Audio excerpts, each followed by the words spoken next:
سعودی اتحاد نے جنوبی یمن میں فضائی کارروائی کی ہے جس کے نتیجے میں 4 افراد کے ہلاک ہونے کی اطلاعات ہیں۔ یہ حملہ عبوری کونسل کے رہنما ایدروس الزبیدی کی جانب سے مذاکرات کے بجائے نامعلوم مقام پر فرار کے بعد کیا گیا۔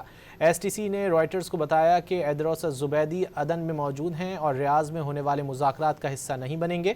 دوسری جانب سعودی میڈیا نے دعویٰ کیا ہے کہ سعودی عرب کے حامی جنگجو عدن کی جانب پیش قدمی کر رہے ہیں۔ سعودی اتحاد نے جنوبی یمن میں فضائی کارروائی کی ہے جس کے نتیجے میں 4 افراد کے ہلاک ہونے کی اطلاعات ہیں۔ یہ حملہ عبوری کونسل کے رہنما ایدروس الزبیدی کی جانب سے مذاکرات کے بجائے نامعلوم مقام پر فرار کے بعد کیا گیا۔